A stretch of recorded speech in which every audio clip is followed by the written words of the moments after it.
कौन है महादेव?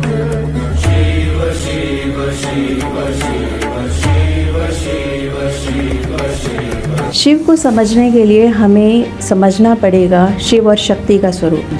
क्यों ऐसा कि उनके शरीर पे राग है, क्यों ऐसा कि वो पूरी सृष्टि के जो है महादेव हैं और फिर भी वो इस अवस्था में रहने को प्रसन्न हैं, क्यों ऐसा? तो महाशिवरात्रि की ये महिमा इतनी महान है कि मैं तो कहूँगी कि शिवरात्रि शायद रोज़ ही होनी चाहिए। मैम शिवलिंग का क्या रहस्य है? मैंने नमन किया उस शिला को और कहा कि ये ही शिव है। तो वो जो शिला है वो ही शिवलिंग के रूप में आगे पूजी।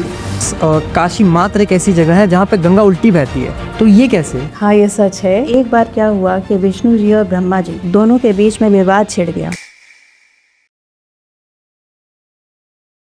नमस्कार दोस्तों, आप सभी का स्वागत है एक और नए पॉडकास्ट पे। मैं हूं आपका होस्ट शिखर और आप देख रहे हैं द पॉडकास्टी शो, एक ऐसा शो जहां हम बात करते हैं पास्ट, प्रेजेंट और फ्यूचर के बारे में, वो भी आपके दिल की आवाज़ बनकर। और आज हमारे साथ है आचार्य अनामिका जी, जो कि एक वेल नोन एस्ट्रोलॉजर है, न्यूमरोलॉजिस्ट हैं, वास्तु एक्सपर्ट हैं एंड एक टैरो रीडर है। जय श्री महाकाल मैम, कैसे हो आप? हर हर महादेव। शिखर, मैं बहुत अच्छी हूँ और इस अवसर पर बुलाने के लिए बहुत बहुत धन्यवाद। अपने बारे में मैं यही बताना चाहूँगी कि मैं ज्योतिषाचार्य हूँ और वास्तुकार हूँ। इसके अलावा जब आप वास्तु करते हैं तो आपको सूक्ष्म ऊर्जाओं का ज्ञान होना वो बहुत ज़रूरी होता है। उसके लिए आपको आपकी इंट्यूशन बहुत हाई होनी चाहिए। तो तब मुझे ज़रूरत महसूस हुई कि मुझे अपने अध्यात्म से जुड़ना होगा, मुझे अपने रूट्स पे जाना होगा और अपनी इंट्यूशन को तेज़ करना होगा। जो महत्व मंत्रों का है, यंत्रों का है, उसके ज़रिए आप अपनी जो है इस चीज़ को होन कर सकते हैं, स्किल को अपनी और बढ़ा सकते हैं। रेकी मैंने सीखी, वो भी मुझे ब्रह्मांडीय ऊर्जाओं से कनेक्ट करती हुई दिखी।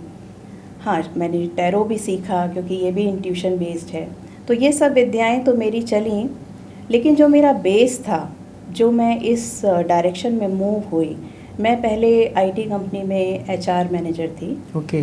वहाँ से वो कार्य छोड़ के विवाह के बाद मैंने अपने बच्चों को बड़ा किया। और एक जो मेरा बेस बन गया था वो मेरे बचपन से ही था कि मेरी माँ जो हैं दिवंगत, वो पुराणों में और वेदों में पढ़ती थी। तो उनको देख देख के हमने भी पुराण पढ़े, बहुत इंटरेस्ट आता था। शायद वहीं से ये चीज़ें हमारे अंदर आई। उसके बाद जब मैंने इस विद्या का शुरू किया तो इसमें मेरे प्रथम गुरु बने मेरे बड़े भाई पंकज सिंह, और मैं उनका दिल से इस प्लेटफॉर्म पे धन्यवाद करना चाहती हूँ कि उन्होंने मुझे जो रास्ता दिखाया, क्योंकि वो गीता को बहुत फॉलो करते हैं। वो ना ही केवल सुनते हैं बल्कि अपने आचरण में भी लेके आते हैं। तो उन्होंने ही मुझे इस मार्ग पे बहुत प्रेरित किया और कहा कि तुम इसे अच्छे ढंग से शास्त्र की तरह से और इसको मानव की चेतना बढ़ाने के कार्य को लेकर के आगे चलो। तुम ये मत समझो कि ये एक तुम्हारा रेमेडी देने का काम है या ये इस तरह की चीज़ें। ठीक है, ये इंसान की ज़रूरतें हैं, पर मेरे भाई का, मेरे जो रोल मॉडल हैं वो मेरे, तो उन्होंने मुझे यही सिखाया कि कैसे मुझे अपने इस फील्ड को आगे बढ़ाना है। तो मैं उनका बहुत धन्यवाद करती हूँ, अपने माता पिता का धन्यवाद करती हूँ, गुरुओं का धन्यवाद करती हूँ, और मैं जो भी हूँ उनकी वजह से ही हूँ। जैसा कि हमारी ऑडियंस जानती है कि ये शिवरात्रि स्पेशल पॉडकास्ट है और इस पॉडकास्ट में हम बहुत सारी चीज़ें कवर करने वाले हैं, क्योंकि मैं पर्सनली बहुत बड़ा भक्त हूँ महादेव का एंड मैंने पर्सनली भी बहुत सारी उनकी स्टोरी सुनी हुई है एंड मेरी व्यूअर्स भी बहुत ज़्यादा एक्साइटेड है, क्योंकि जब मैंने इंस्टाग्राम पे पोल भी लगाया था तो उनका रिस्पांस बहुत ही ज़्यादा था अच्छा, कि मुझे सच में उनके बारे में और जानना है। और जैसे कि हम इंडियन पॉपुलेशन में देखते हैं, सबसे ज़्यादा जो इंडिया में पूजे जाने भगवान हैं, जो इनको सबसे ज़्यादा लोग मानते हैं, वो महादेव हैं। एंड उनसे रिलेटेड काफ़ी सारे मिथ्स भी हैं जो कि लोगों को जानने चाहिए, और काफ़ी ज़्यादा मिसकंसेप्शंस भी हैं जो कि हम आगे अपने पॉडकास्ट में कवर करेंगे। सबसे पहला जो मेरा क्वेश्चन है, सबसे पहला जो मेरे मन में और मेरे व्यूअर्स के अंदर सवाल है कि कौन है महादेव? महादेव को जानने के लिए, जैसे कि एक ऋषि ने कहा, अनंत सत्यों में एक परम सत्य है, और उस परम सत्य को मैं कैसे देखूं? जी। विष्णु की सहस्त्र आँखें हैं, 1000 आँखें हैं, इंद्र की 100 आँखें हैं, पर मेरी 2 आँखें हैं। मैं महादेव को कैसे देखूं? मैं परम सत्य को कैसे जानूं? जब हम आँखों को खोलते हैं तो हमें प्रकृति दिखाई देती है जी। और शिव प्रकृति नहीं है, शिव शुद्ध चेतना स्वरूप हैं। तो जब आप आँखों को बंद करते हैं तो आप अंतर्मुखी होते हैं और तब आपको शिव के दर्शन हो सकते हैं। ये महादेव का स्वरूप है। शिव को समझने के लिए हमें समझना पड़ेगा शिव और शक्ति का स्वरूप। शिव को समझने के लिए हमें समझना पड़ेगा सांख्य दर्शन का पुरुष और प्रकृति का संबंध जी। और इसके अलावा जो भी शिव से संबंधित हमें प्रतीक दिखाई देते हैं उन सबको हम जैसे ही अनफोल्ड करने लगते हैं हमें शिव का अनुभूति होने लगती है। तो हम अब आगे चाहेंगे कि क्या हम एक एक करके शिव जी के जो प्रतीक हैं जब हम उनकी बात करेंगे तो मुझे लगता है कि हमारे दर्शक और हम सब आपस में इस बात को जान पाएंगे कि असली में शिव कौन है। हाँ, बहुत प्यारा मैम। इसी के साथ ना मेरे मन में ये भी था कि जैसे हम अन्य देवी देवताओं को देखते हैं तो हम देखते हैं कि उनका अटायर काफ़ी मतलब स्वर्ण आभूषण पूरे शरीर पे और मुकुट जो उनके सिर के ऊपर रहता है। और वहीं अगर हम महादेव को देखते हैं तो एकदम सिंपल सा रूप उनका, जटा और उनके शरीर पे मुंडमाला और शरीर पे राख। तो वो क्या प्रतीक है, मतलब उनका जो अटायर है, जो वो एक वेश अपना लेके चलते हैं, वो अन्य देवी देवताओं से इतना अलग क्यों है? शिखर, इसमें हमें शिव जी के तत्व को समझना होगा कि शिव जी ने ऐसा ही रूप क्यों धारण किया जी। क्यों ऐसा कि उनके शरीर पे राख है, क्यों ऐसा कि वो पूरी सृष्टि के जो हैं महादेव हैं और फिर भी वो इस अवस्था में रहने को प्रसन्न हैं, क्यों ऐसा? जी। शिव जो है वो स्थिरता के प्रतीक है और हम कहते हैं कि वो शुद्ध चेतना है। जो शुद्ध चेतना होती है वो कभी भी भौतिक चीज़ों पर या प्रकृति पे डिपेंडेंट नहीं होती। तो उनका जो ये सब कुछ जो भेष है और जो उनके जितने भी प्रतीक हैं वो सब यही शो करते हैं कि शिव इन सबसे परे हैं। अब शिव जी जो हैं उनको हमने कहा कि देखिए जैसे पोल स्टार है, ध्रुव तारा है जी। ध्रुव तारा जो है वो एकमात्र एक सेलेस्टियल बॉडी है जो कि हमें स्थिर दिखाई देती है। वो लगती है जैसे अचल है, उसको देखते हैं तो हमें एहसास होता है कि जैसे सब कुछ समय के साथ कुछ भी बदल नहीं रहा है, वो बिल्कुल स्थिर है। तो उस स्थिरता को हमने दिखाया शिव जी के साथ और हमने कहा कि शिव जी का जो स्थान है जहाँ शिव रहते हैं तो ज़रूर वो उत्तर में ही रहते होंगे। तो हमने कहा कि जो शिव हैं वो कैलाशवासी हैं और उत्तर में उनका निवास है। फिर हम कहते हैं कि पहाड़ों को किसी ने बनते हुए नहीं देखा। अब पहाड़ भी जो है किसका प्रतीक हैं, वो भी स्थिरता का प्रतीक हैं। तो हमने कहा कि शिव जो है ज़रूर पहाड़ों के बीच में रहते होंगे। तो देखिए तो वो भी इसमें आ गया। फिर उसके बाद हम कहते हैं कि शिव जो है वो आभूषण नहीं पहनते, वो पहनते हैं रुद्राक्ष की माला। अब रुद्राक्ष क्या है? रुद्राक्ष एक बीज है। बीज का मतलब हुआ कि बीज का अंतर्मुखी होना, मतलब जब हम बीज को देखते हैं तो हमारी दृष्टि अंतर्मुखी होती है। क्यों? क्योंकि बीज से वृक्ष बाहर आता है। तो दृष्टि कैसी हुई? जब हमने बीज को देखा तो और अंदर की तरफ गई दृष्टि। इसीलिए महादेव ने चूज़ किया रुद्राक्ष को कि उन्हें सृजन में नहीं, उन्हें प्रकृति से नहीं, इन सब में नहीं जाना था, तो उन्होंने रुद्राक्ष को, बीज को चूज़ किया। जबकि हम देखें विष्णु जी का स्वरूप, विष्णु जी क्या पहनते हैं? माला पहनते हैं फूलों की और पत्तियों की। बिल्कुल। तो वो क्या है? वो बाहरी दर्शन है बीज का, वो बाहरी दर्शन है वृक्ष का। तो विष्णु जी जो हैं वो पालन करता है। तो उनको हमने दिखाया कि वो फूलों की माला और पत्तियों से सुशोभित हैं। और इसके अलावा हम बहुत बातें कर सकते हैं। उनके जितने भी प्रतीक हैं, अगर उसमें से हम बात करें कि अब त्रिशूल है, अब वो त्रिशूल क्यों धारण करते हैं, डमरू क्यों धारण करते हैं, डमरू की एक अलग कहानी है। डमरू ही एक ऐसा वाद्य या कह लीजिए जो भी वाद्य माना गया, पहला नाद डमरू से आया और शब्द की उत्पत्ति हुई, फिर शब्द से सृष्टि की उत्पत्ति हुई। तो डमरू का महत्व इसलिए है। उसके बाद हम कहते हैं कि त्रिशूल है शिव जी के पास। त्रिशूल का मतलब है कि जो त्रिगुण हैं, त्रिगुण का मतलब रजस, सत्व और तमस। इन तीनों का संयम, इन तीनों को कंट्रोल करना ये शिव के हाथ में है। तो वो क्या कहे गए कि वो त्रिशूलधारी इसलिए कहे गए क्योंकि वो संयम को मानते हैं।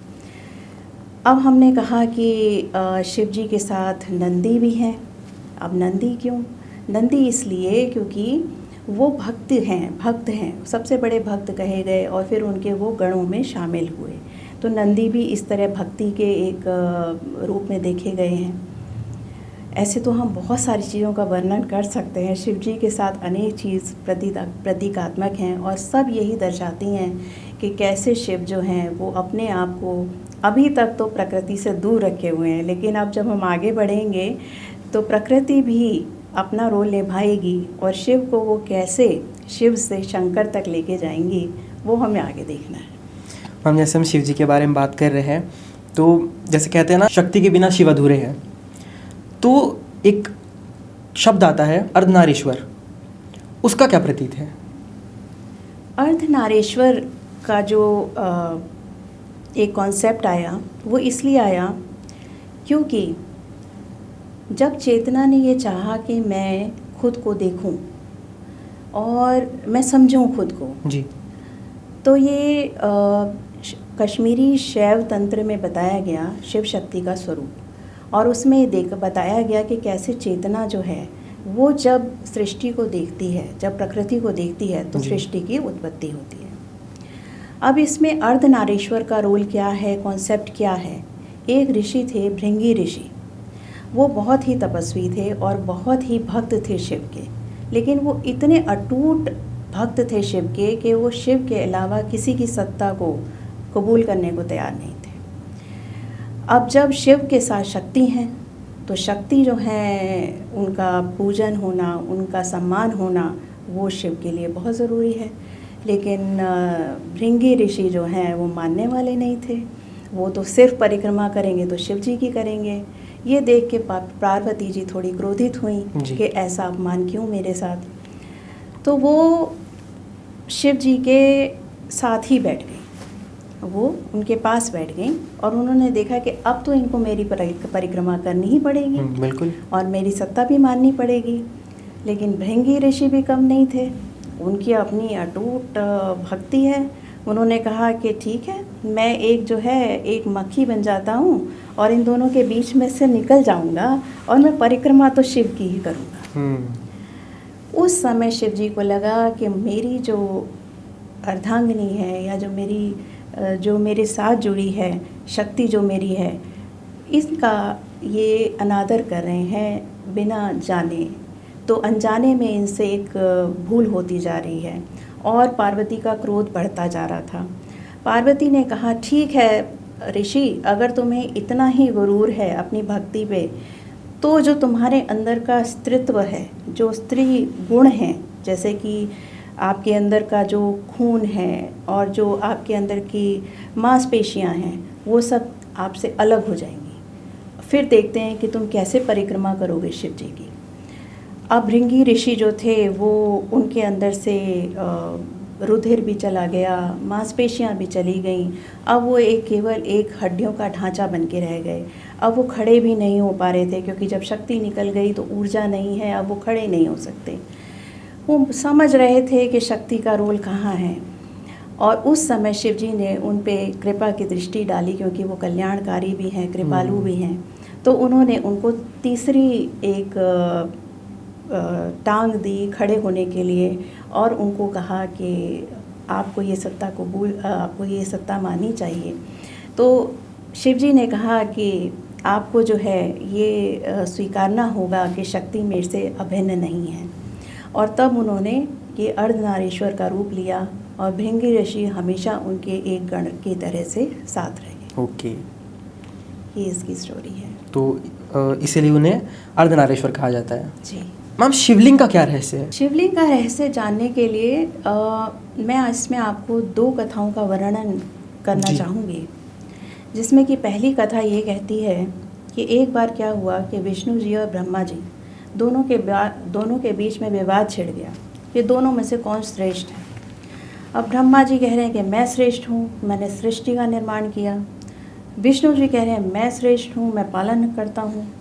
अब दोनों का विवाद इतना ज़्यादा छिड़ गया कि शिव जी को लगा कि अब तो मुझे इन दोनों को बताना ही होगा कि कौन सर्वश्रेष्ठ है।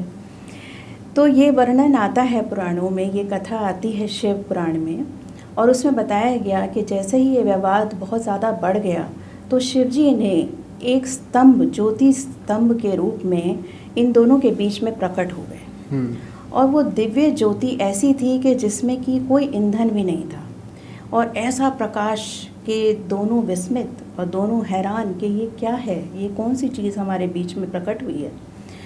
तो उन दोनों ने डिसाइड किया कि ठीक है, जो इस बात का पता लगा ले कि इसका आदि क्या है और अंत क्या है, तो उसी बेस पे डिसाइड होगा कि श्रेष्ठ कौन है।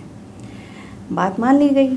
अब विष्णु जी जो हैं वो अपना वराह रूप में गए, और नीचे उनका जो जहाँ से उनकी शुरुआत है, अंत आदि है, वहाँ तक उन्होंने सोचा कि मैं ढूंढता हूँ कहाँ से वो शुरुआत हुई जी। अब जो ब्रह्मा जी हैं वो हंस पे सवार हुए और उन्होंने कहा ठीक है, मैं अंत देख के आता हूँ कहाँ पर है। बहुत समय तक दोनों कोशिश करते रहे, महीने बीत गए, लेकिन ना किसी को आदि मिला ना किसी को अंत मिला। परंतु जब दोनों वापस आए तो ब्रह्मा जी ने असत्य बोला और कहा कि देखो विष्णु, मुझे तो मिल गया, मुझे तो उनका अंत मिल चुका। अच्छा। और उसके लिए उन्होंने केतकी को भी बीच में लाए, केतकी फूल को भी, और उन्होंने उनकी गवाही दिलाई कि हाँ ये सत्य कह रहे हैं। अब शिव जी ने कहा कि, और विष्णु जी ने क्या कहा, विष्णु जी ने कहा नहीं, मुझे अंत नहीं मिला, उन्होंने सत्य बोला। तो शिव जी ने कहा देखो ब्रह्मा, तुम्हारा अहंकार अभी भी नहीं गया, तो तुम अभी भगवान नहीं हो, तुम श्रेष्ठ नहीं हुए, तुमने असत्य का सहारा लिया और तुमने केतकी से भी झूठ बिलवाया, इसलिए केतकी का फूल शिवलिंग पर वर्जित है। तो फिर यही कथा जो है ये कही गई कि कैसे हमने शिवलिंग को माना पुराणों के थ्रू कि कैसे ये उत्पत्ति हुई। उसके बाद एक और कथा आती है जिसमें कि एक शिल्पकार को एक शिला दी गई और इस शिल्पकार से कहा कि इस पे ईश्वर की छवि बनाओ। अब वो शिल्पकार सोचता रहा कि मैं कैसी छवि बनाऊं, ईश्वर कैसा दिखता होगा, शिव कैसे दिखते होंगे। तो उसने कोशिश की कि चलो मानव प्रतिमा बनाई जाए। जब मानव बनाएं तो पशु छूट जाएं, पक्षी छूट जाएं। जब वो पशु पक्षी बनाएं तो मानव छूट जाएं। अब वो किसी भी फॉर्म को लेकर के वो शिल्पकार एक छवि नहीं निकाल पाया और वो इस दुविधा में बहुत परेशान हो गया कि मैं नहीं निकाल सकता कि शिव कैसे दिखते होंगे। और उसने उसको सरेंडर कर दिया और उसने नमन किया उस शिला को और कहा कि ये ही शिव है। तो वो जो शिला है वो ही शिवलिंग के रूप में आगे पूजी गई। तो ये दूसरी कथा बनती है ब्यूटीफुल। हम शिवलिंग के बारे में बात तो कर ही रहे हैं और शिवरात्रि आ रही है, बहुत सारे लोग शिवरात्रि के दिन जाते हैं शिवलिंग पे जल चढ़ाते हैं। तो शिवलिंग पे जल चढ़ाने का क्या महत्व है? तो जल के अलावा भी चीज़ें चढ़ाई जाती हैं, जैसे शहद हो गया और गन्ने का रस हो गया। तो क्या ये सारी चीज़ें अलग है सिर्फ जल चढ़ाने से, या फिर सबका अलग अलग महत्व है? इन सब का अलग अलग महत्व है। शिवलिंग पे जल क्यों चढ़ाया जाता है, ये भी स्टोरी जो है वो पुराणों में कही गई कि जब समुद्र मंथन हुआ और उस समय जब हलाहल निकला सबसे पहले जी। जो जहरीला विष था, तो अब उसको कौन धारण करे, किसमें इतनी ताकत कि उस विष को धारण करे। तो शिव जी को ढूंढा गया कि शिव जी ही एक ऐसे मात्र हैं जो इस विष को जो है धारण कर सकते हैं। और शिव ने उसे स्वीकारा और वो उनके गले में उन्होंने रख लिया, तो वो नीलकंठ कहलाए। उस ताप को, उस अग्नि को शांत करने के लिए देवताओं ने बाद में शिवलिंग पर जल चढ़ाना शुरू किया, क्योंकि वो इतना अधिक ताप था उस विष का कि उसको शांत करने के लिए जल का प्रयोग किया जाता है, कि जल से अभिषेक किया जाता है। फिर बात आई कि हाँ, उसमें गंगा जल जो है वो भी डाला जाता है, चढ़ाया जाता है। चढ़ाने की भी एक भाव होता है। हम ऐसे नहीं कि उसको एकदम से नहीं चढ़ा देते हैं, उसे हमें धीरे धार की तरह चढ़ाया जाता है। उनके शीर्ष पे वो गिरना चाहिए और धीरे धीरे नीचे जाना चाहिए।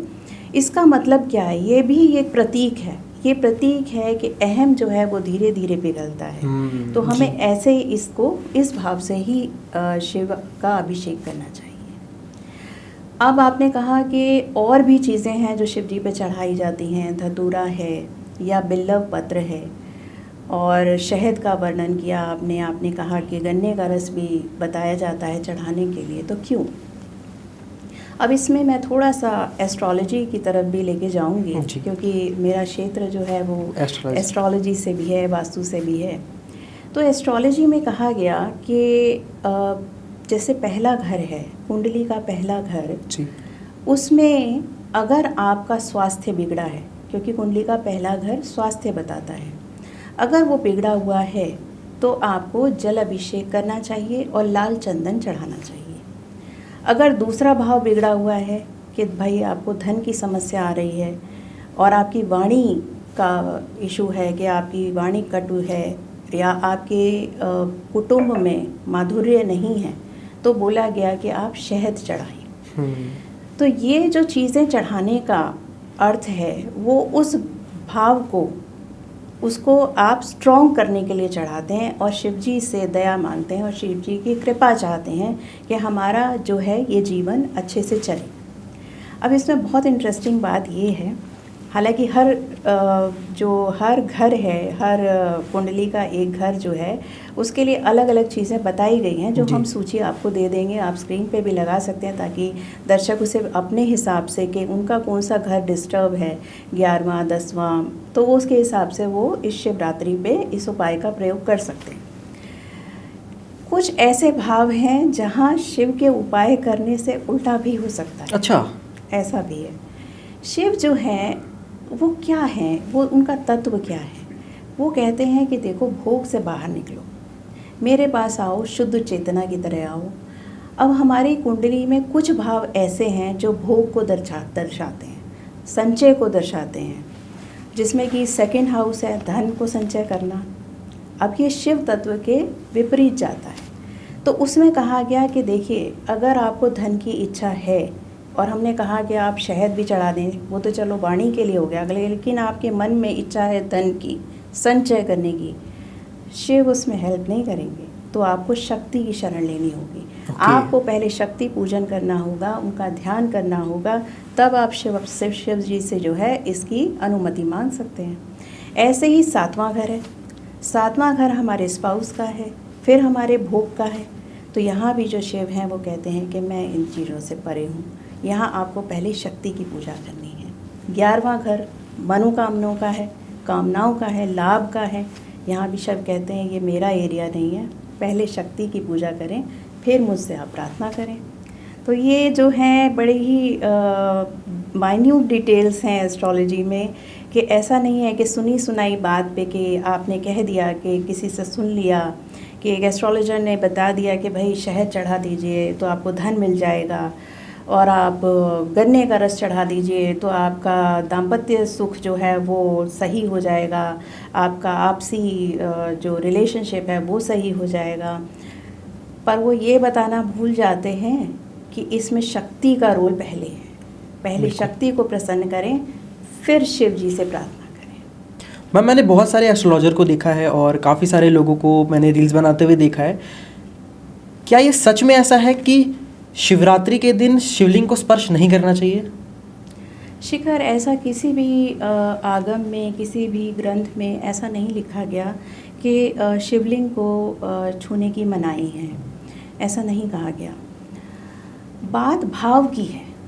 जब आपका शिवलिंग को छूने का पर्पस ये है कि मैं उसे छू के तुरंत मैं अपनी विश मांग लूँ, मैं ये अपनी इच्छा पूर्ति, अपनी कामना, अपनी वासना को लेके अगर मैं शिवलिंग को स्पर्श करती हूँ या करता हूँ तो वो दोष है। आप इस भावना से कभी भी शिवलिंग को ना छुएं। जब भी शिवलिंग को छुएं, समर्पण भाव से छुएं। पहले आप अपने अहम को नीचे करें और फिर सरेंडर करके तब आप शिवलिंग को छू सकते हैं, कोई मनाही नहीं है इसमें। ओके। तो मैम, महादेव के जो भक्त हैं, जो उनकी आराधना करते हैं, उनकी लाइफ में क्या क्या चेंजेस आते हैं और कैसे चेंजेस आते हैं? महादेव का तत्व जैसे हमने समझा, उसके अनुसार जो उनका त्रिगुणात्मक से अतीत हो जाना, क्योंकि उन्हें कहा जाता है गुणातीत हो गए। त्रिगुण क्या है? सत्व, रजस और तमस। सत्व और रजस और तमस जब तक संतुलन में नहीं होंगे तो आपके जीवन में भी संतुलन नहीं होगा। अगर रजस ज़्यादा हो जाए, आप भौतिकवादी ज़्यादा हो जाएंगे, आप इस भीड़ में चले जाएंगे कि मुझे इतना कमाना है, आपकी भूख कभी मिटेगी नहीं, आपकी इच्छाएं बढ़ती ही चली जाएंगी। उससे क्या होगा? स्ट्रेस ही बढ़ेगा। तो कोई भी आज के टाइम में इतना करके सबको लगता ही है कि इतना मैंने कुछ कर लिया, संसार में बहुत कुछ पाने की कोशिश कर ली, लेकिन अल्टीमेटली क्या? अल्टीमेटली तो सेटिस्फाइड नहीं है। आप स्ट्रेस में ही रहे, आपका शरीर दुर्बल हो गया, आपकी आत्मा भी अब बेचैन है, मानसिक सुख भी नहीं है। फिर अगर आपके अंदर सत्व ज़्यादा है तो आप जीवन जी नहीं पाएंगे, क्योंकि आपको अपनी लाइफ की सारी ज़रूरतें भी पूरी करनी है। अगर तमस है, आप जो है आलस्य से पूर्ण हैं, आप कुछ करना ही नहीं चाहते जीवन में, आपका मनोबल टूटा हुआ है, वो भी सही नहीं है। तो इन तीनों को बैलेंस करने का नाम वो शिव तत्व है। शिव कहते हैं कि वासना से मत भरो, भोग वृत्ति से मत भरो, जीवन को जियो लेकिन संतुलन से। तो इसीलिए इस जो शिव के भक्त होते हैं वो बहुत ही मौज में जीते हैं। उनको ये चिंता नहीं होती कि जो मुझे एकत्रित करना है, संग्रह करना है, शिव इसके पक्ष में नहीं। और शिव जी के ऊपर जो राग है, अब उसका फिर से उल्लेख आया। जीवन में अगर देखा जाए तो सबसे बड़ा डर इंसान को क्या है? क्या हो सकता है? मृत्यु का डर सबको है। मृत्यु के डर से कौन भयमुक्त कर सकता है? सिर्फ शिव। क्यों? क्योंकि उन्होंने कहा ये शरीर तो नश्वर है, तो मुझे देखो, मेरे ऊपर राख है। वो राख बार बार आपको याद दिलाती है कि शरीर नश्वर है, इसके पीछे मत भागो। और ये जो राख है ना, सब कुछ जब चला जाएगा तो राख ही बचेगी, और यही शुद्ध चेतना है। तो मुझे समझो, मेरे तत्व को समझो। और जो शिव भक्त ये समझ जाते हैं वो बिल्कुल आनंद में रहते हैं, सतचित्त आनंद में रहते हैं। तो ये तो शिव भक्तों की देखिए कितनी मौज है।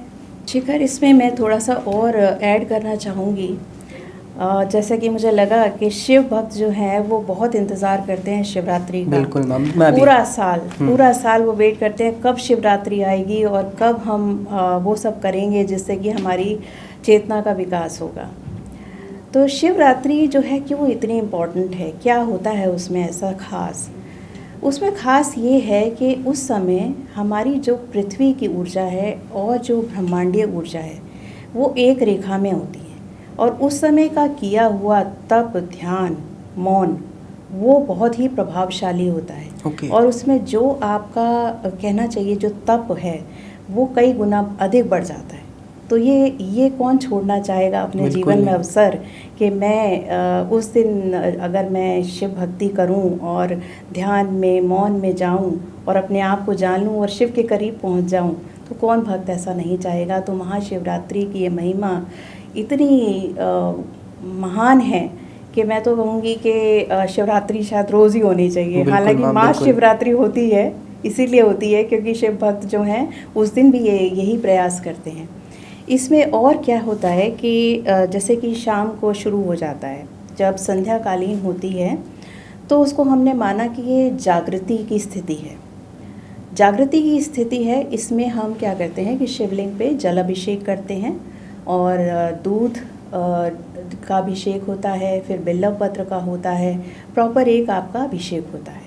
उस समय धारणा क्या होती है? धारणा होती है कि मैं इस समय अपने कार्य को अब मैं वो दे रहा हूँ, विराम दे रहा हूँ। तो आपने अपनी क्रिया शक्ति को वहाँ पे विराम दे दिया और आपकी इंद्रियाँ जो हैं अब बिल्कुल कहना चाहिए कि शिथिल हो जाती हैं और आपका मन जो है वो शांत होने लगता है। यहाँ से शिव जी के प्रति जो है आपकी यात्रा शुरू होने लगती है। दूसरी जो स्टेज आती है वो आती है कि मध्य रात्रि। मध्य रात्रि में जो है शिवलिंग पे जो अभिषेक किया जाता है वो सिर्फ जल से किया जाता है, और उस समय जो आपकी धारणा होती है कि मैं अपनी सारी इच्छाएं जो है वो समर्पित करता हूँ शिव को, तो आप इच्छा शक्ति से भी निवृत्त हो जाते हैं। फिर आती है आधी रात्रि, बिल्कुल जो बीच का समय है, और उस समय आप जाते हैं सुषुप्ति की ओर। सुषुप्ति एक ऐसा समय है एक साधक के कहना चाहिए कि उसकी यात्रा में, कि जिस समय उसका अहम नीचे चला जाता है, अहम को वो छोड़ देता है, और जब उसका मैं छूट जाता है तो वो शिव के बहुत अत्यंत करीब हो जाता है। उसके बाद का जो टाइम होता है, हाँ, तीसरे पहर में मैंने ये नहीं बताया, तीसरे पहर में हम कोई अभिषेक नहीं करते, सिर्फ मौन में रहते हैं और जप करते हैं। चौथा पहर शुरू होता है ब्रह्म मुहूर्त पे, और उस समय हम जल से अभिषेक करते हैं, और वो तुरीय अवस्था है। तुरीय अवस्था जो है उसमें आप साक्षी बन जाते हैं, और शिव साक्षी हैं। शिव जो हैं खुद ही साक्षी हैं। तो आपने शिव को पा लिया, ऐसा मान के चलें। तो ये इसके पीछे की कहानी है। मैम, महाशिवरात्रि के दिन भक्तों को ऐसा क्या करना चाहिए जिससे उनके आराध्य, उनके महादेव प्रसन्न हो जाए? शिव तो भोलेनाथ हैं। वो तो कहते हैं कि उनको भाव चाहिए, उनको आपका जो भी चढ़ाया हुआ, जो उनको प्रिय वस्तु है, अगर आप बिल्व पत्र को कहा जाता है वो इतना प्रिय है उनको कि अगर वो सूख भी जाए, टूट भी जाए, तब भी शिव को स्वीकारनीय है। तो शिव जी को प्रसन्न करना तो बहुत आसान है। वो इतने भोले भंडारी हैं कि आप उनको जल से अभिषेक कर दें, दूध से अभिषेक कर दें, उनका पंचामृत होता है, दही है, घी है, इन सबको जो आप समर्पण करते हैं, लेकिन भाव नहीं मिस होना चाहिए। वो सब भाव, एक एक चीज़ उस तत्व का उसमें विलीन हो जाता है शिवलिंग में। जैसे कि घी अग्नि स्वरूप है जी, यानी कि आपकी क्रोध जो है वो उसमें लीन हो गया। ये भाव होना चाहिए जब आप घी अर्पित कर रहे हैं, दही अर्पित कर रहे हैं। इसका मतलब कि आप जो हैं वो सही डिसीजन नहीं ले पाते, या इस तरह का आपका आचरण है कि वो संतुलित नहीं है, तो आप दही के ज़रिए वो करते हैं, तो आप में संतुलन का भाव आता है। इसी तरह जल है, जल को अर्पित करने का मतलब क्या हुआ कि आपने अपनी भावनाओं को, अपनी मानसिक भावनाओं को नियंत्रण में ले लिया। जल जो है वो चंद्रमा का भी प्रतीक है, तो मानसिक सुख को आप लेते हैं।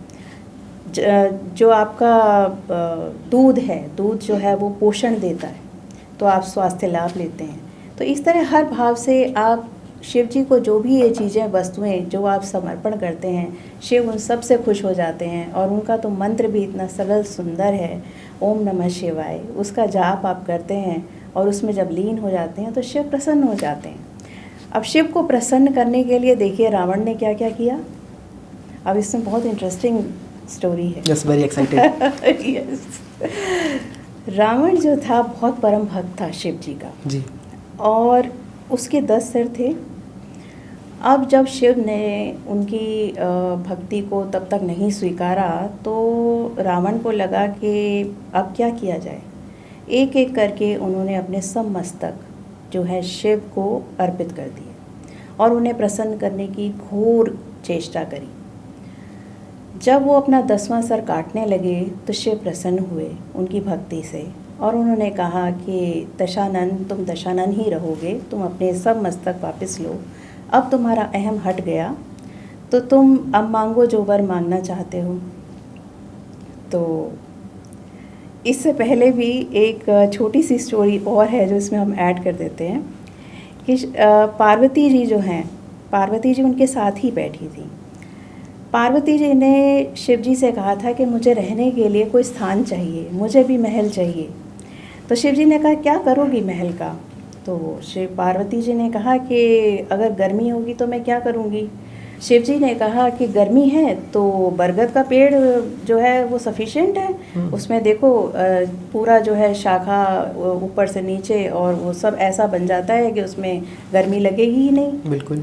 अब पार्वती ने कहा कि ऐसे समझाऊं मैं इन्हें कि मुझे महल चाहिए। तो उन्होंने कहा अच्छा ठीक है, अगर शीत ऋतु आई तो मैं क्या करूँगी, मैं कहाँ जाऊँगी। तो शिव ने कहा आओ मेरे साथ। मणिकर्णिका घाट ले गए वो। उन्होंने कहा देखो यहाँ हर वक्त लाशें जलती हैं, यहाँ कभी भी ठंडा नहीं होता है, यहाँ गर्मी है। अब पार्वती जी ने कहा मैं कैसे इन भोले भंडारी को समझाऊं कि मुझे चाहिए। अच्छा तो बसंत आएगा, अच्छा तो बारिश आएगी, तो मेरा क्या होगा, मैं कहाँ जाऊंगी। तो शिव जी समझ गए कि ये जो बात है कुछ और ही बात है, तो इनको चाहिए ही चाहिए। तो उन्होंने रावण से कहा कि एक नगरी जो है वो बनवाई जाए, और रावण ने जो है विश्वकर्मा जी से वो नगरी बनवाई। वो लंका नहीं है, वो नगरी बनवाई गई। अब जब उन्होंने तपस्या करी थी और मांगा था कि मैं जो है अमर हो जाऊं, तो उन्होंने अमरता का तो नहीं दिया था वरदान। तो उन्होंने कहा ये नगरी मुझे ही दे दीजिए। एक तो उन्होंने नगरी ले ली रावण जी ने। अब पार्वती जी के पास फिर से वही कैलाश पर्वत बचा। और उसके अलावा रावण ने क्या किया कि उन्होंने अपने आप को इतना शक्तिशाली मान लिया, क्योंकि उन्हें अभय का वरदान मिल गया, शक्तिशाली होने का अहंकार हो गया और अहंकार आ गया। उन्होंने कहा शिव जी से कि मैं चाहता हूँ कि आप जो है वो मेरे दक्षिण में मेरे जो नगरी है, लंका नगरी है, आप वहाँ निवास करें। अच्छा। और उस अहंकार में उन्होंने कैलाश पर्वत को उठाने की कोशिश की और शिव पार्वती को वहाँ ले जाने की चेष्टा की। उस पर उन्होंने निरंकुश लगा दिया, क्योंकि जहाँ अहंकार पनपेगा शिव वहीं उसको रोक देंगे। तो शिव जी ने उसका घमंड वहीं रोक दिया, और रावण जो है इस तरीके से उन्होंने बहुत कुछ पाया लेकिन बहुत कुछ खो भी दिया। तो शिव जी को प्रसन्न करना बहुत आसान है, वो कुछ भी दे देते हैं, चाहे असुर हो चाहे देव हो, वो सबकी भक्ति से खुश हो जाते हैं, और वो जब भी कोई कुछ मांगता है वो दे देते हैं। भोले भंडारी। हाँ, लवली स्टोरी। सो अगर आप लोग को यहाँ तक पॉडकास्ट देखने में मज़ा आया है, एंड आई होप जब होस्ट को इतना मज़ा आ रहा होगा तो ऑडियंस को कितना ज़्यादा मज़ा आ रहा होगा। इस पॉडकास्ट को आगे तक और देखोगे तो आपके लिए बहुत सारी चीज़ें अभी भी बची हुई हैं। So stay tuned. मैम कहते हैं बनारस काशी मात्र एक ऐसी जगह है जहाँ पे गंगा उल्टी बहती है, तो ये कैसे है? हाँ, ये सच है शिखर, क्योंकि बनारस में तो मेरा आना जाना भी हो रहा है, बिल्कुल साक्षात देखा भी है। ऐसा इसलिए भी है, जो पौराणिक कथा कहती है कि शिव जो हैं उत्तर दिशा में माने गए, और उत्तर दिशा के अलावा उनका ये भी माना गया कि अंतर्मुखी होना।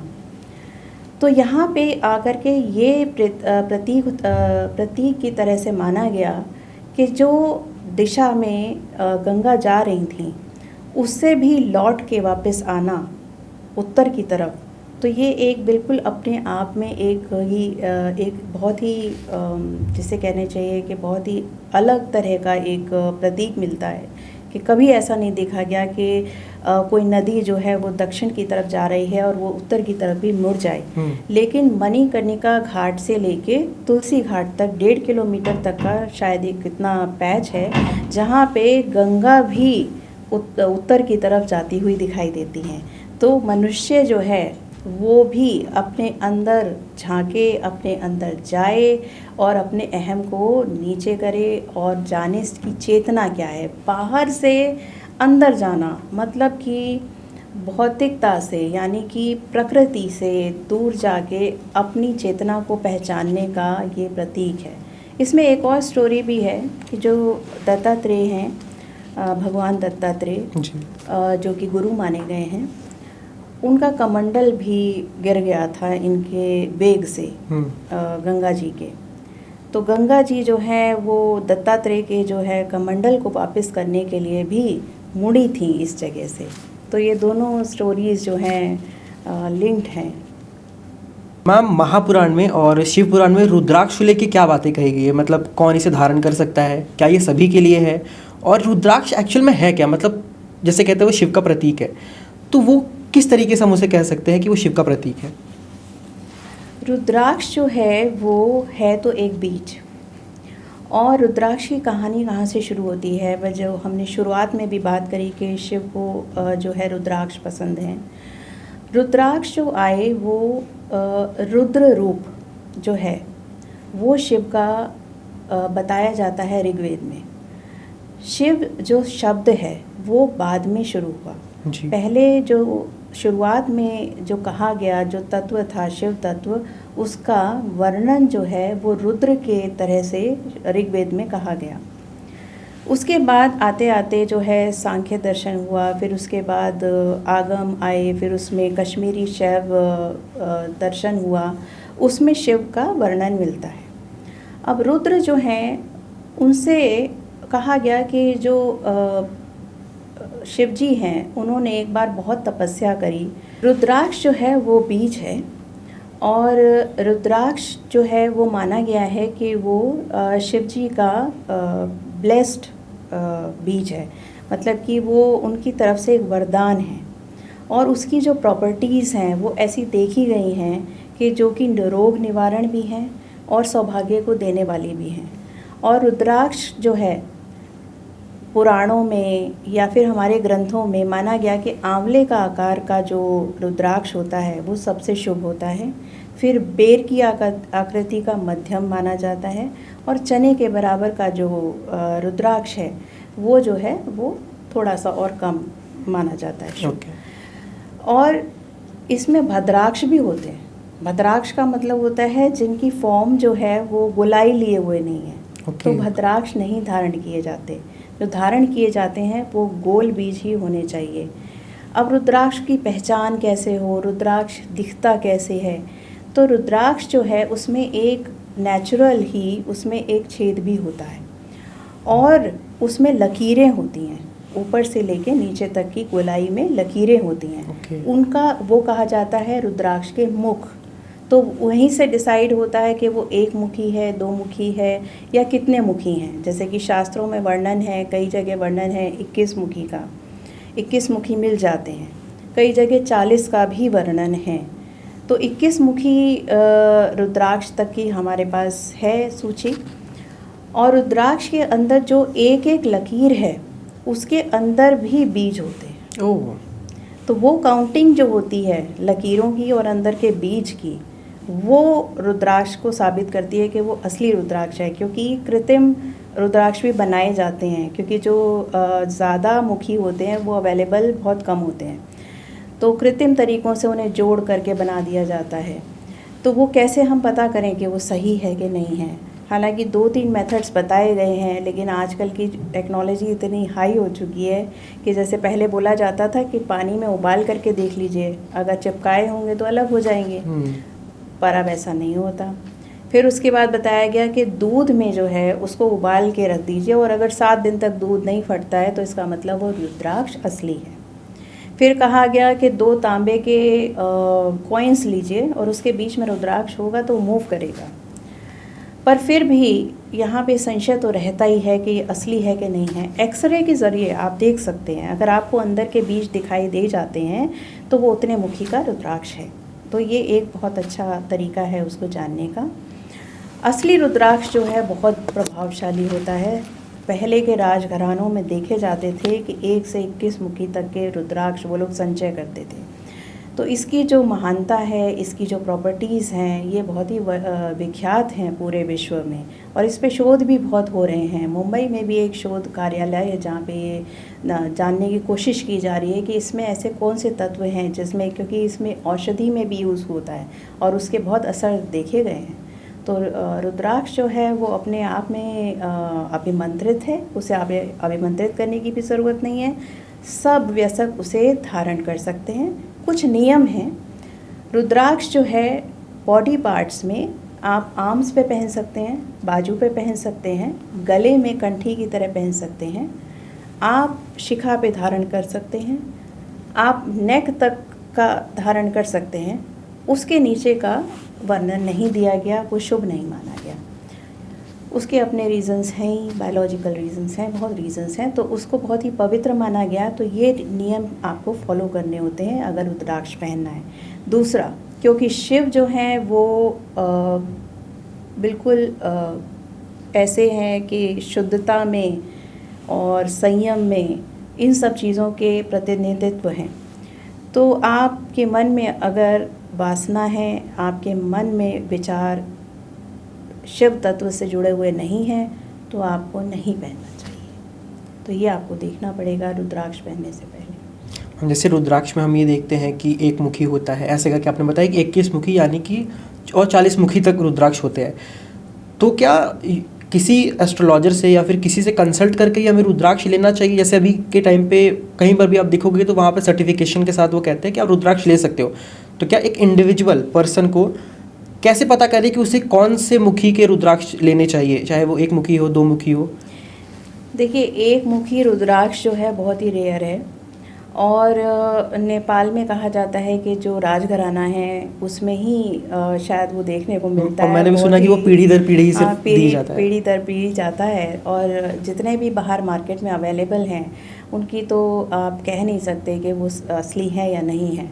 लेकिन हाँ, जैसे 2 मुखी है, 3 मुखी है, इस तरह के रुद्राक्ष मिल जाते हैं और इनकी अपनी अलग अलग प्रॉपर्टीज़ देखी गई हैं, कैरेक्टरिस्टिक्स देखी गई हैं। सपोज़ करिए कि आप जो हैं एक बिजनेसमैन हैं और आप चाहते हैं कि मैं रुद्राक्ष धारण करूं, बाकायदा कि पहले के नियम फॉलो करे गए हों, तो 7 मुखी जो है वो शनि ग्रह का भी माना गया और 7 मुखी को देखा गया कि ये जो बिजनेस सेंस है उसको बढ़ाता है या लाभ को बढ़ाता है। इसके साथ अगर आप 8 मुखी रुद्राक्ष पहनते हैं जो कि गणेश जी का माना गया, तो वो विघ्नहर्ता हैं। तो इन दोनों का कॉम्बिनेशन जो है वो बिजनेसमैन के लिए बहुत अच्छा है। ऐसे ही 9, 10, 11 इसका कॉम्बिनेशन जो कहा जाता है कि महालक्ष्मी की कृपा है। 9 जो है नंबर वो महालक्ष्मी जी का है, तो ये एक महालक्ष्मी यंत्र बन जाता है। इसी तरह हम देखते हैं कि कुछ जो प्रभाव हैं ग्रहों के जो और उपायों से नहीं कट पाते, वो इनसे ज़रूर उनको लाभ होता है। अच्छा, रुद्राक्ष से? बिल्कुल। और ये कुछ लोगों का ऐसा भी है कि जैसे जो कहते हैं कि जो व्यसन हैं जिनको, तो वो रुद्राक्ष ना पहने। अगर वो हटाना चाहते हैं तो रुद्राक्ष आपकी मदद कर सकता है। आपकी जो भाव है सब कुछ आपके भाव पे ही निर्धारित है। मैम, जैसे कहते हैं कि अभी के टाइम पे ना जैसे प्रेमानंद महाराज जी हैं, उन्होंने राधा रानी का बहुत प्रचार किया, उनका जितनी भी चीज़ें उन्होंने बताई, नाम जप का बहुत प्रचार किया। तो वहाँ से एक क्वेश्चन आता है कि जो लोग तुलसी माला धारण करते हैं, क्या वो रुद्राक्ष भी धारण कर सकते हैं? देखिए, जो तुलसी माला धारण करते हैं वो विष्णु जी को मानने वाले लोग अधिक हैं, और जो उस परंपरा को मानते हैं, उस संप्रदाय को मानते हैं, तो तुलसी जी जो है वो उनके लिए मानी गई कि आप जो है शुद्धता से उसको आप पहने और गृहस्थ जीवन को आप जी सकते हैं। उसमें भी वही नियम है कि शुद्धता का रखना, विचारों का अच्छा रखना, और ये सब उनमें भी है। रुद्राक्ष को पहनने का अर्थ है कि मैं चेतना की तरफ जा रहा हूँ और मैं अपने अंदर ऐसे गुण लाना चाहता हूँ जो शिव तत्व के हैं। अब ये दोनों अलग अलग तरह के विचार हैं जी। जो विष्णु हैं वो आपकी भौतिक ज़िंदगी के लिए ज़रूरी हैं, तो इसलिए तुलसी माला पहनी जाती है, लोग पहनते हैं उसको, भक्ति का मार्ग खुलता है उससे। लेकिन रुद्राक्ष को पहनने का मतलब है कि आप जो है साधना की तरफ जाना चाहते हैं, आप अंतर्मुखी होना चाहते हैं। वैराग्य की बात नहीं है इसमें, बात ये है कि दोनों के भाव में और दोनों की डायरेक्शन में आप चाहते क्या हैं वो अंतर है। बिल्कुल एक तुलसी धारण करने वाला रुद्राक्ष को भी रख सकता है अपने घर में, क्यों नहीं रख सकता।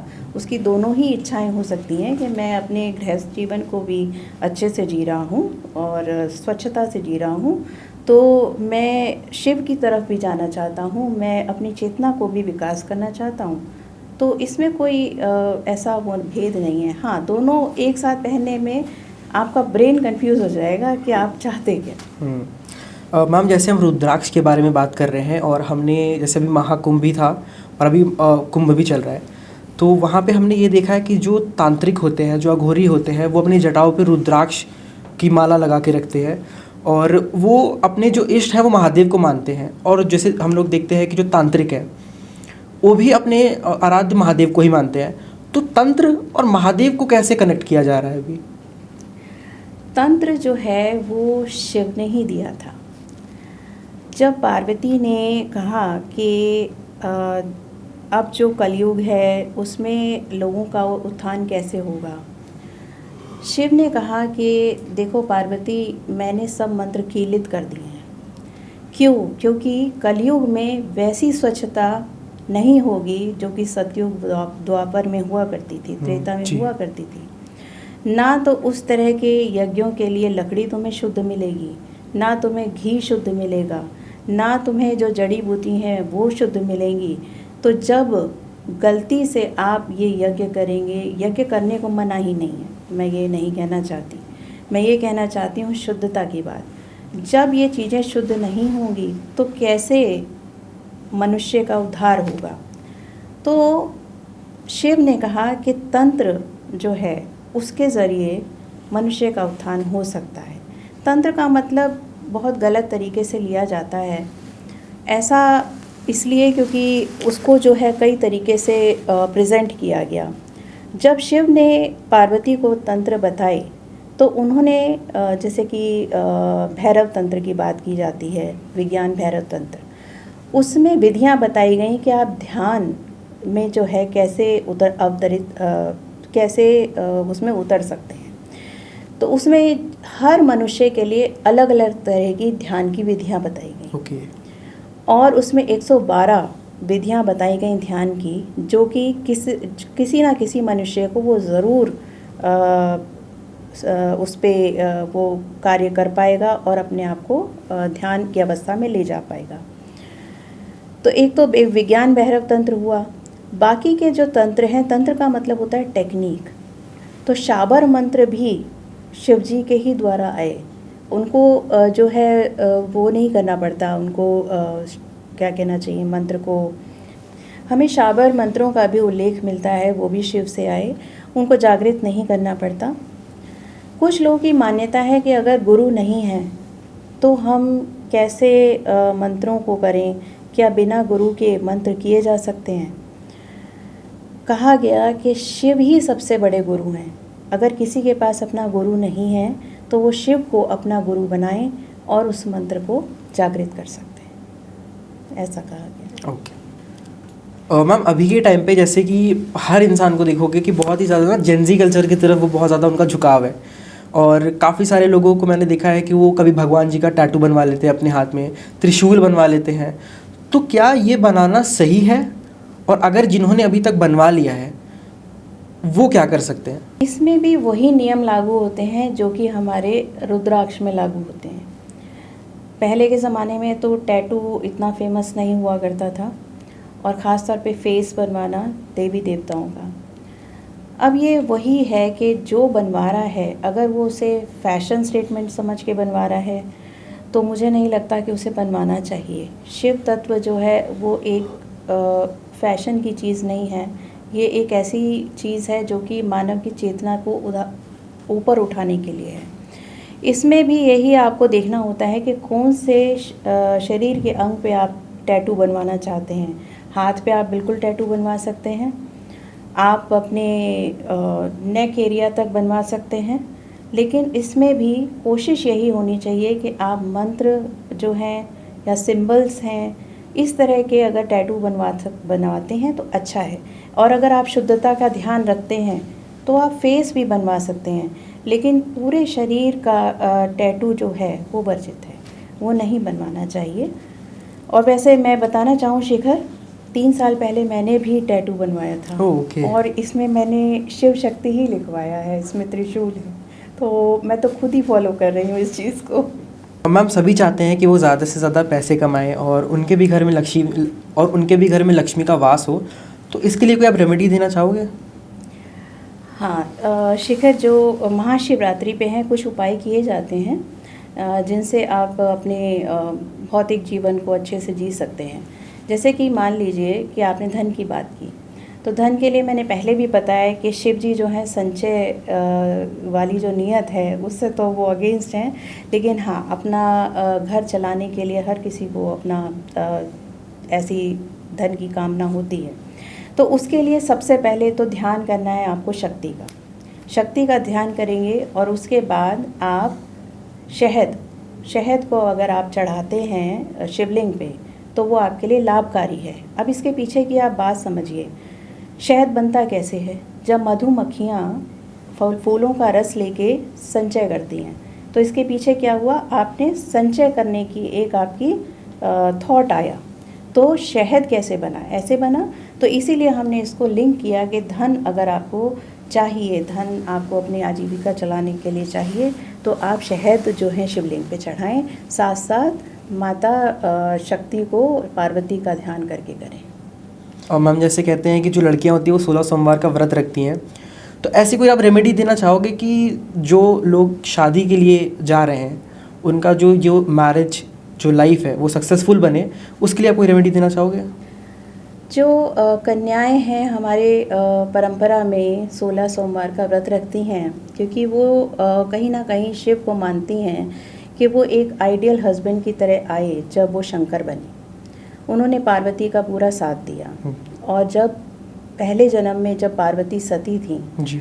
तो उनके जब उन्होंने आत्मदाह कर लिया दक्ष के यज्ञ में, और जिस प्रकार जो शिव जी हैं वो हो गए, मतलब बिल्कुल टूट गए, और वो इस स्थिति में आ गए कि उन्होंने पूरा संसार जो है वो अपना सर पे उठा लिया, और उनका जो वेदना थी, जो उनका कष्ट था, वो इतना भयंकर था कि वो तांडव में परिवर्तित हो गया था। और उसको रोकने के लिए स्वयं विष्णु जी को, जो माता सती का जो बॉडी थी, जो राख थी, तो उसको अपने चक्र से उसको हटाना पड़ा, और उनको शिव को उस वेदना से बाहर निकालना पड़ा। तो जब शिव जुड़ते हैं, जब वो जागरूकता से जुड़ते हैं किसी भी चीज़ से, तो वो उसे पूर्णतया ही जुड़ते हैं। तो वो अवेयरनेस, वो चाहते हैं कि जो भी काम किया जाए अवेयरनेस से किया जाए। जब वो पति बने तो वो पति के पूर्णतः उस रूप में आए। फिर वर्णन मिलता है कि पार्वती जी के साथ जब उनका विवाह हुआ तो वो शंकर बने। तो इसीलिए कुंवारी कन्याएं जो हैं 16 सोमवार का व्रत करती हैं और मांगती हैं शिव से कि हमें भी ऐसा ही वर मिले। आजकल के समय में दाम्पत्य सुख को लेके आपने बात करी कि लोग जो हैं वो संतुष्ट नहीं रहते हैं, कलह होती है, आपस में जो है उनका प्रेम नहीं है। उसके लिए रेमेडी तो यही है कि आप जो है सबसे पहले शक्ति का स्मरण करेंगे, पार्वती का स्मरण करेंगे, देखेंगे कि उनकी तप तपस्या क्या थी, वैसा भाव आपको लाना ही होगा। और यहाँ पे एक छोटी सी स्टोरी है, जो कामेश्वरी हैं, कामेश्वरी भी पार्वती का रूप है। इसमें आपको वर्णन मिलेगा ललिता त्रिपुरा सुंदरी का, जिनके हाथ में दिखाया गया गन्ना जी। और गन्ना जो है वो काम का भी धनुष है। जो काम देवता है उनका धनुष गन्ना है। ओके। तो जब पार्वती ने कहा कि शिव मेरी तरफ ध्यान नहीं दे रहे, तो क्या किया जाए, उन्होंने कामदेव को कहा कि कुछ करिए आप। तो उन्होंने जो है उनके ऊपर बाण चला दिया, लेकिन शिव उस समय समाधि में थे, और शिव कभी ऐसा कोई काम नहीं करते जो उनकी बिना जागरूकता के हो, बिना अवेयरनेस के हो। तो उन्होंने कामदेव को भस्म कर दिया।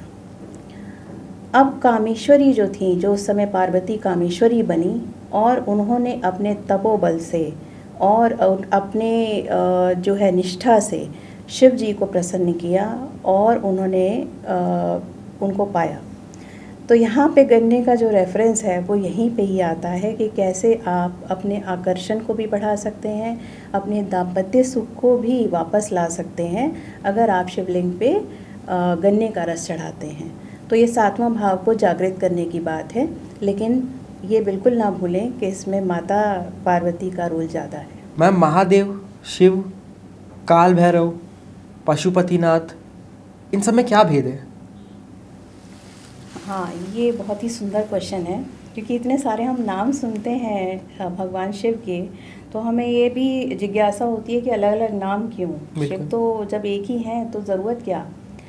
देखिए, शिव के स्वरूप भी अलग अलग बताए गए। क्यों? क्योंकि सबसे, जब हमने शुरू में बात करी तो ये बात निकल के आई कि सबसे बड़ा भय इंसान को क्या है? मृत्यु का भय। जी। मृत्यु का भय होना या किसी भी आकस्मिक चीज़ों का भय होना, ये मनुष्य के अपने उसमें ही है, मतलब उसकी डीएनए में ही है। तो भगवान शंकर ने 8 भैरव बनाए, 8 दिशाओं से वो आपका रक्षा करेंगे। तो ये एक फीलिंग दी, एक आपको एक सिक्योरिटी दी इंसान को कि तुम्हें डरने की ज़रूरत नहीं है। भैरव हैं, वो तुम्हारी रक्षा करेंगे। तो ये तो बात आई कि भैरव का कॉन्सेप्ट क्या है। अब जैसे कि काशी में काल भैरव हैं। जी।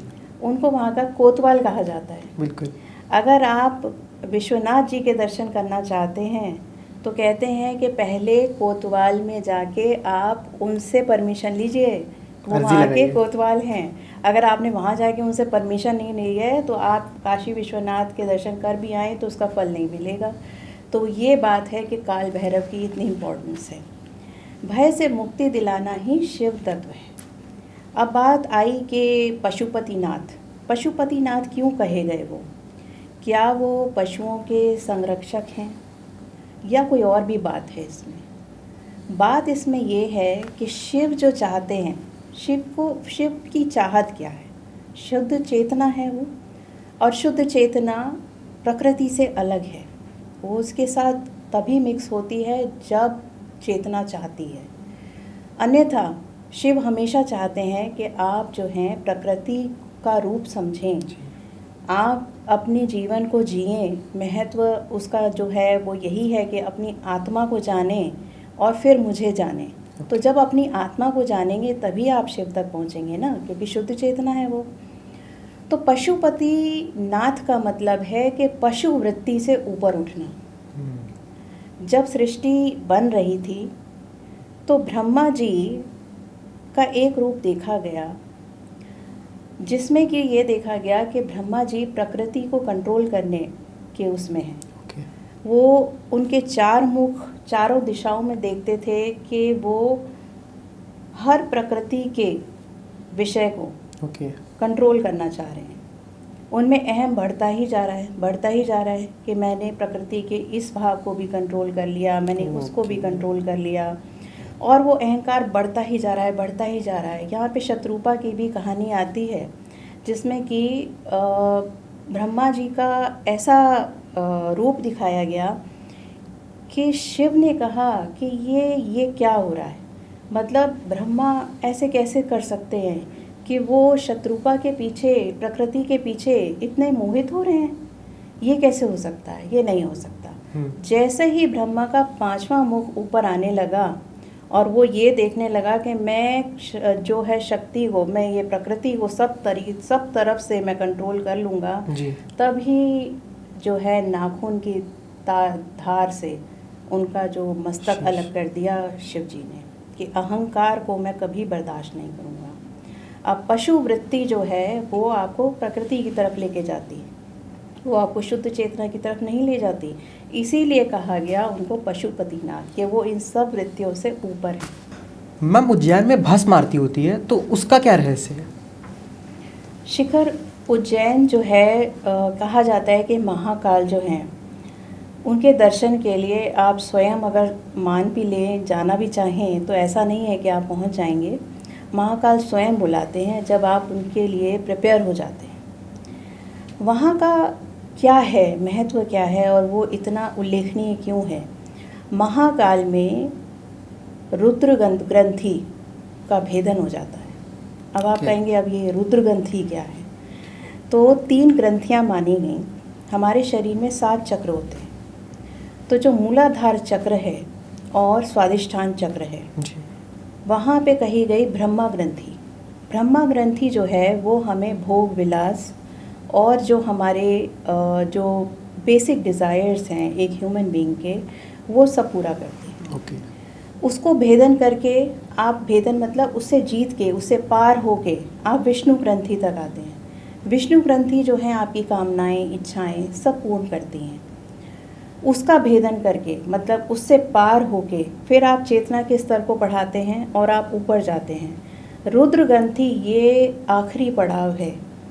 वो आज्ञा चक्र और सहस्त्रार के बीच में जो रुद्र ग्रंथि है, उसका भेदन तभी होता है जब आप अपने अहम को बिल्कुल गिरा देते हैं कि अब मैं ये शरीर हूँ, मैं शरीर नहीं हूँ और मैं चेतना हूँ, मैं आत्मा का स्वरूप हूँ। जब आप में ये आ जाता है और आप अपनी सारी वृत्तियों से अलग हो जाते हैं तो रुद्र ग्रंथि का भेदन होता है। कहा जाता है कि महाकाल में जो है भस्म आरती होती है। भस्म जो है अग्नि जो है रूपांतरण करती है, और भस्म जो है वो आखिरी चीज़ बचती है। सब कुछ जलने के बाद आपके पास जो रूपांतरण होकर बचा सिर्फ एक भस्म ही बचा। और वो ही बार बार याद दिलाने के लिए कि आपका शरीर नश्वर है और आप जो हैं इस मानव जीवन का आप अपना उद्देश्य समझें, इसको वेस्ट ना करें और इस भाव से बाहर निकल के आप शिव तत्व तक पहुँचें, शुद्ध चेतना तक पहुँचें। तो भस्म आरती का जो है यही जो है महिमा है।